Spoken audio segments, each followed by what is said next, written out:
Hello again, youth. Here, Enéas Gomes. How are you in this cold week? Hope you are warm and well. Bem-vindos, jovens. Mais uma vez, estamos aqui juntos para mais um dos nossos estudos do nosso Ministério de Jovens, Let's Flow. E muito bom podermos manter esse contato aqui. Espero que você esteja a aproveitar bem e a crescer conosco durante esses dias. Mais uma vez, vou falar em português e passar os slides em inglês. So, English speakers can also follow the Bible study, okay? Let's flow? Ok. Temos trabalhado a nossa série Incline, Choosing to Take the High Road. Exatamente, escolhendo o caminho mais alto, sobre decisões da vida e a nossa postura como cristãos. E estamos já no nosso terceiro tema. Trabalhamos os dois primeiros, mostrando como isso tudo começava no coração. No estudo anterior falamos sobre a necessidade que temos de transformação pela renovação da nossa mente. E hoje chegamos então no terceiro estudo, que tem como tema levante-se, né? Senão você fica de fora. Não fique de fora. Não sei se você já passou por situações na sua vida que você deixou de se levantar, de mostrar uma postura, se voluntariar para algo e acabou perdendo, né? Talvez uma oportunidade de ir a algum lugar, de participar de algum programa e você hesitou e acabou ficando de fora. Isso foi o que aconteceu mais ou menos na história que nós vamos ver hoje. E antes de entrar exatamente na história, vamos dar um contexto, falar um pouquinho sobre um contexto do que acontecia até ali, né? Nós relembramos a história da Bíblia lá do início, no Antigo Testamento. Lembramos que o Deus Criador, perfeito, bom, depois da queda do homem, depois lá em Gênesis 3, quando o homem desobedeceu a Deus e por isso, por causa do pecado, se separou de Deus, né? Teve o seu relacionamento com Deus quebrado, passou a herdar a morte, e a partir daí Deus iniciou um plano de resgate para a humanidade. E esse plano de resgate envolvia a escolha e a formação de um povo por meio de Abraão, seu servo Abraão. Então você vê isso lá a partir do capítulo 12 de Gênesis. Deus escolhe então uma pessoa, Abraão, e por meio dele ele quer fazer um povo e usar esse povo para que um dia, como descendência desse povo, Deus enviasse o Salvador. Né? Essa promessa, Deus faz promessas para Abraão e essa promessa envolvia não só uma descendência, mas também uma terra e a bênção divina sobre as nações. Né? Então esse povo não foi criado para ele mesmo, mas ele tinha como um propósito ser usado por Deus também para abençoar todos os povos. Depois de deixar o Egito, lá o Êxodo, né? Israel, que aí então já a família de Abraão, que se tornou então o povo de Israel, os descendentes de Abraão, eles são formados como nação, recebem a lei, né, como parte da formação de uma nação, e essa lei mostrava como era a forma como eles poderiam viver e desfrutar da bênção de Deus e da aliança abraâmica, né? Não sei se você já conhecia essa história, mas é um contexto até ali. Nós chegamos então no livro que vamos olhar hoje, que é o livro de Números, quarto livro do Antigo Testamento. Os 5 primeiros livros do Antigo Testamento são chamados de Pentateuco, livros da lei, foram escritos por Moisés, e Números é o quarto desses livros.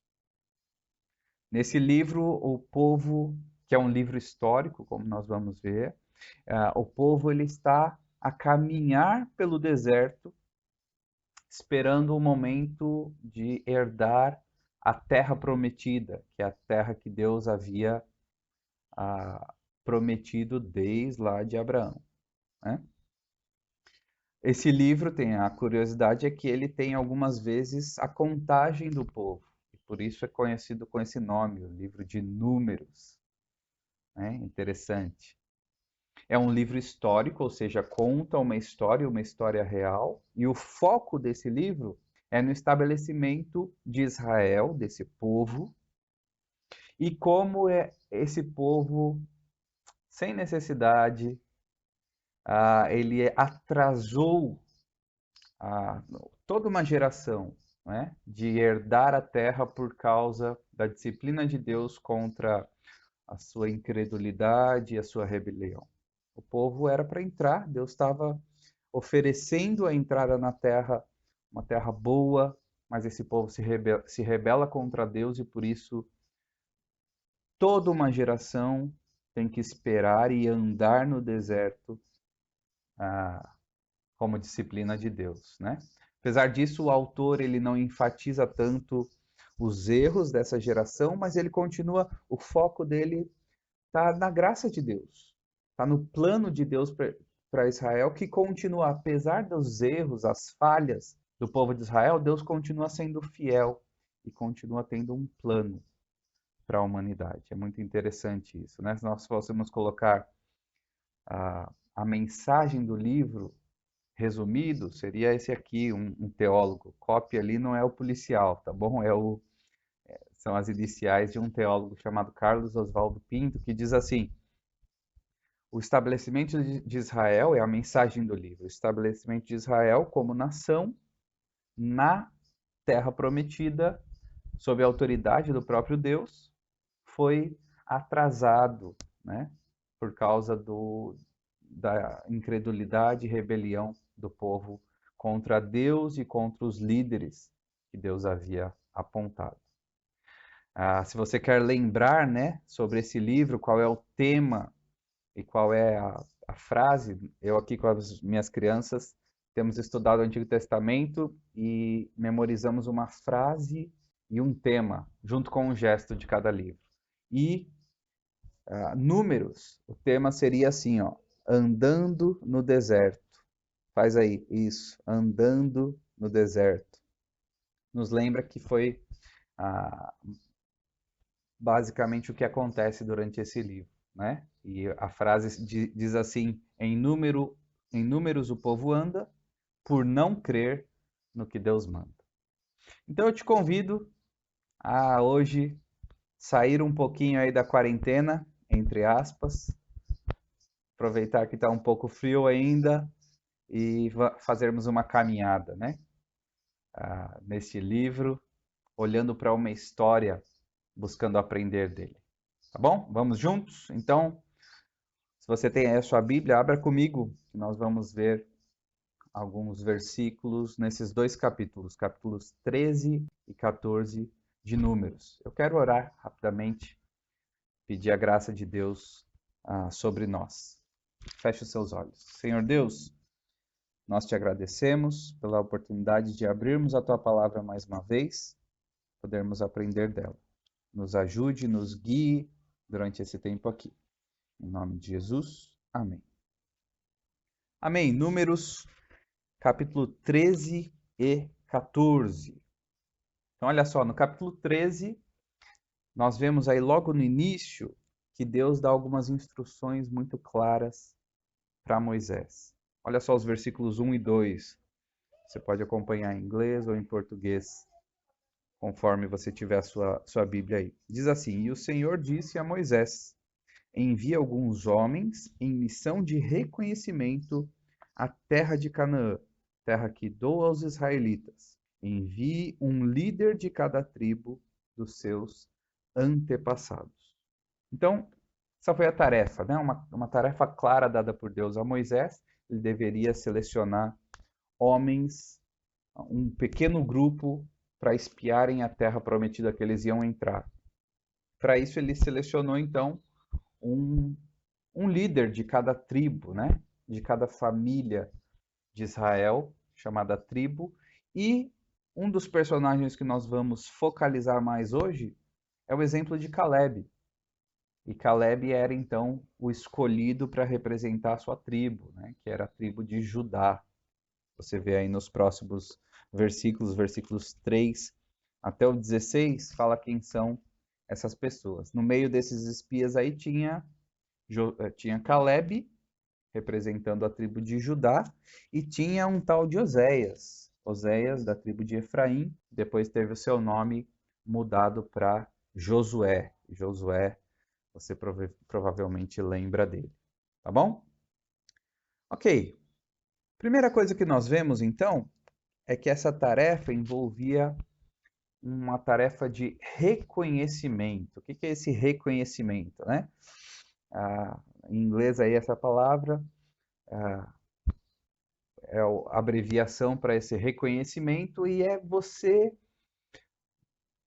dar uma pesquisar a terra, olhar a terra inicialmente, né? Buscar algumas informações sobre essa terra. E o que eles tinham que fazer? Primeiro, eles precisavam ir além das montanhas, perceber como era a terra e começar a espiar. Eles tinham que ver como eram as pessoas de lá. Isso você encontra nos versículos 17 até 24. Você encontra aí a, o que eles fizeram, né? Como eles espiaram ali a terra. Olha só o que diz o texto.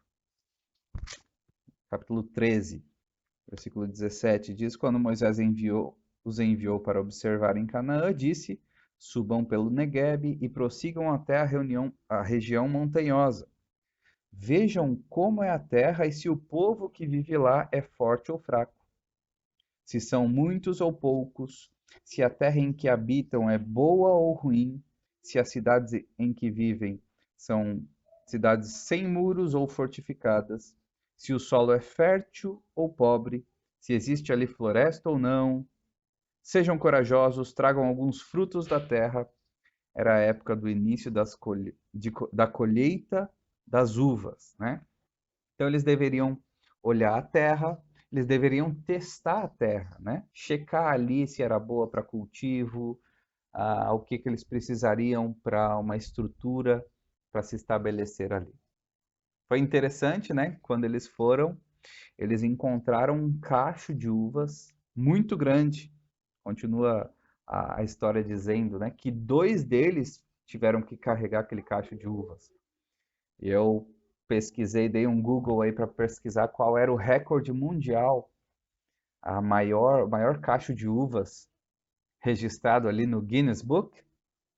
E eu vi que é um cacho de um pouco mais de 10 quilos, o peso dele.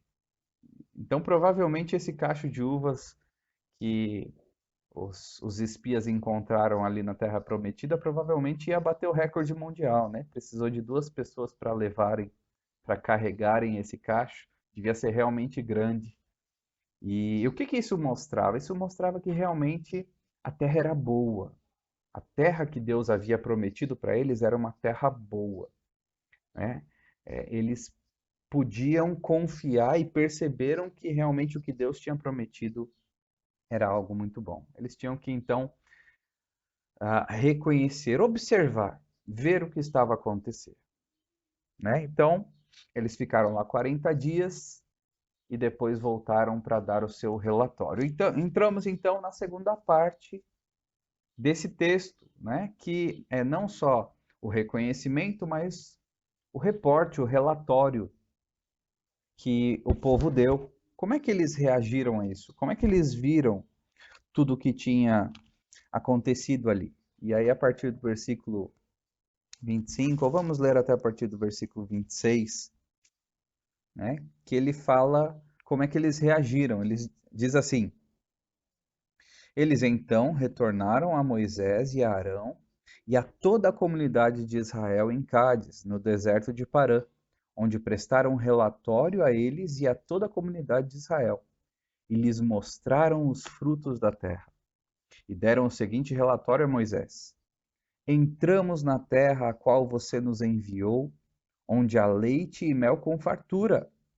Aqui estão alguns frutos dela, mas o povo que lá vive é poderoso, e as cidades são fortificadas e muito grandes. Também vimos descendentes de Enaque. Os amalequitas vivem no Neguebe, os hititas, os jebuseus e os amorreus vivem na região montanhosa. Os cananeus vivem perto do mar e junto ao Jordão. Deram então o seu relatório.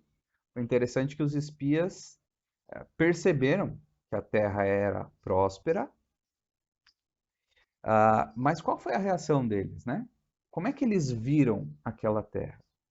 Eles começaram a demonstrar um olhar de incredulidade, como nós vimos que acontece aí no livro de Números, né? Para surpresa de Caleb e Josué, eles começaram a dar um reporte, um relatório negativo sobre a terra. Olha só o que eles falaram nos versículos 31, a partir do versículo 31. Diz assim: Mas os homens que tinham ido com ele disseram: Não podemos atacar aquele povo, é mais forte do que nós. E espalharam entre os israelitas um relatório negativo acerca daquela terra. Disseram: A terra para a qual fomos em missão de reconhecimento devora os que nela vivem. Todos os que vimos são de grande estatura. Vimos também os gigantes, os descendentes de Enaque, diante de quem parecíamos gafanhotos a nós e a eles. Então o povo começa a olhar com uma perspectiva, não era simplesmente o que eles viram, mas era a interpretação do que eles viram, com incredulidade. Olha, aquele povo é grande demais para nós. Esse problema que temos à nossa frente, não conseguimos passar. Mas é aí então que Josué e Caleb, né, eles se firmam e eles olham para a mesma situação com um olhar de confiança em Deus. Eles se lembram da promessa de Deus. No versículo 30, diz que Caleb não fica sentado, ele se levanta. Ele diz assim: Então Caleb fez o povo calar-se perante Moisés e disse: Subamos e tomemos posse da terra. É certo que venceremos. A mesma situação eles estavam a viver, estavam a olhar para os mesmos fatos, mesmos eventos, mas o relatório de Caleb era diferente, porque ele não olhava o problema, ele olhava o Deus que estava com eles. Que interessante, né? Nós vemos então, no início do próximo capítulo, a resposta deles. Já que o relatório, a interpretação da situação deles foi diferente, um com incredulidade, outro com fé, com confiança em Deus, a resposta deles também foi diferente. Nós vemos isso, três respostas diferentes. Nós vemos no início do capítulo 14 que a resposta dos israelitas de maneira geral foi uma resposta de incredulidade. Diz assim: Naquela noite toda a comunidade começou a chorar em voz alta. Todos os israelitas queixaram-se contra Moisés e contra Arão, e toda a comunidade lhes disse: Quem dera tivéssemos morrido no Egito ou neste deserto. Por que o Senhor está nos trazendo para esta terra? Só para nos deixar cair a espada? Nossas mulheres e nossos filhos serão tomados como despojo de guerra. Não seria melhor voltar para o Egito? E disseram uns aos outros: Escolheremos um chefe e voltaremos para o Egito. Nós vemos que a resposta dos israelitas incrédulos envolveu medo, começaram a chorar em voz alta. Envolveu murmuração, reclamação. Eles passaram a reclamar, a querer até se rebelar contra os líderes. E envolveu até certas maluquices, né? Pensar em voltar para o Egito, depois de tudo que Deus tinha feito. Pensar em voltar a se tornar escravo. Ou quem sabe pensar em morrer ali no deserto. Às vezes, quando temos uma atitude de incredulidade, nós passamos a pensar coisas malucas que não fazem sentido. Por outro lado, A reação, nós vemos uma reação diferente, a reação de Caleb e Josué, e que nós podemos destacar com 3 atitudes. Primeiro, a reação de fé dele fez com que ele tivesse uma direção certa. Ele sabia como agir, ele sabia para onde caminhar. É aquele versículo que já li no capítulo 13, quando Josué se levanta, Caleb se levanta e diz: subamos e tomemos posse da terra. É certo que venceremos. Por confiar na promessa de Deus, ele sabia o que fazer. Ele sabia que direção tomar. E ele escolhe, então, uma direção certa. Mas também ele demonstra uma forte devoção a Deus. Versículos seguintes, a partir do versículo 6, diz assim: Josué, filho de Num, e Caleb, filho de Jefoné, dentre os que haviam observado a terra, rasgaram as suas vestes e disseram a toda a comunidade dos israelitas: a terra que percorremos em missão de reconhecimento é excelente. Se o Senhor se agradar de nós, ele nos fará entrar nessa terra, onde há leite e mel com fartura, e a dará a nós. Olha que interessante. Ele se humilha diante de Deus e do povo, e ele lembra quem Deus é. Olha, Deus, se ele se agradar de nós, Deus é mais poderoso. Deus pode nos dar essa terra. E ele demonstra também uma forte determinação. Quando ele então exorta o povo, no versículo 9, ele diz assim: somente não sejam rebeldes contra o Senhor, e não tenham medo do povo da terra, porque nós os devoraremos como se fossem pão. A proteção deles se foi, mas o Senhor está conosco. Não tenham medo deles. E o texto diz que Caleb e Josué, então, estão de pé, mesmo que depois, diante disso, o povo pense em apedrejá-los. Reconhecimento, relatório e uma resposta. É o que vemos nesse texto. O que mais que podemos pensar sobre isso? Nós vemos que, como consequência, a atitude de Caleb e Josué, a coragem deles, foi recompensada por Deus. Nós vemos que, apesar da incredulidade do povo ser julgada e o povo ser disciplinado por isso, apenas Caleb e Josué e a próxima geração entraram na terra prometida. Olha só esse versículo, como resume essa atitude de Josué. Números 14, 24, diz assim: mas, Deus falando por meio de Josué, né? Mas, por meio de Moisés, desculpa. Mas como o meu servo Caleb tem outro espírito e me segue com integridade, eu o farei entrar na terra que foi observar, e seus descendentes a herdarão. Né? Deus recompensou, então, a atitude de Caleb e Josué, a atitude de fé deles. Isso nos lembra, né, que muitas vezes na vida, se nós não nos levantarmos, nós vamos ficar de fora. Essa história nos lembra disso. Mas o que isso tem a ver conosco? É interessante que no Novo Testamento, se você for comigo lá para Hebreus, nós vemos que Deus, ali por meio do autor de Hebreus, ele cita essa história como uma exortação para nós também, hoje. Uma exortação de que, olha, se nós não cuidarmos para não termos essa incredulidade nos nossos corações, nós também podemos ficar de fora e perder bênçãos e recompensas que Deus teria para nós. Olha só o que ele diz a partir do versículo 15 do capítulo 3 de Hebreus. Diz assim: por isso é que se diz, se hoje vocês ouvirem a sua voz, não endureçam o coração como na rebelião. Quem foram os que ouviram e se rebelaram? Não foram todos os que Moisés tirou do Egito? Contra quem Deus esteve irado durante 40 anos? Não foi contra aqueles que pecaram, cujos corpos caíram no deserto? E quem e a quem jurou que nunca haveriam de entrar no seu descanso? Não foi aqueles que foram desobedientes? Vemos assim que, por causa da incredulidade, não puderam entrar. Esse texto é realmente um grande desafio para nós, diante de situações difíceis, não agirmos com incredulidade como o povo agiu.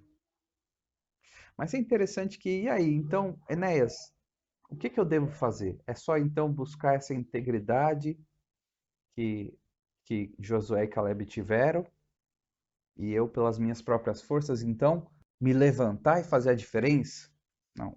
Hebreus continua dizendo que o único capaz de viver perfeitamente essa vida de integridade é o próprio Senhor Jesus.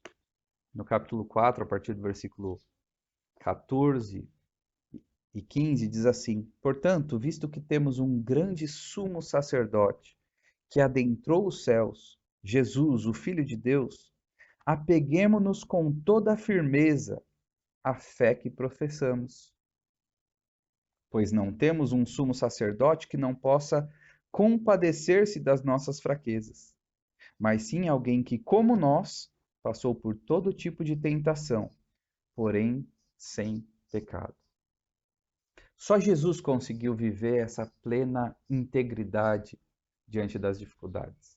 Eu e você não conseguimos.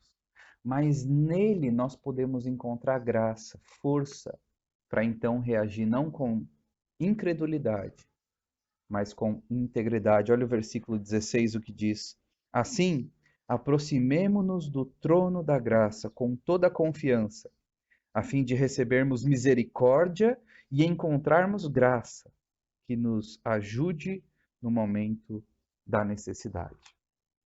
É importante nós percebermos, quando olhamos para aquela história no Antigo Testamento, que o que Deus espera de nós não é simplesmente uma boa atitude de integridade.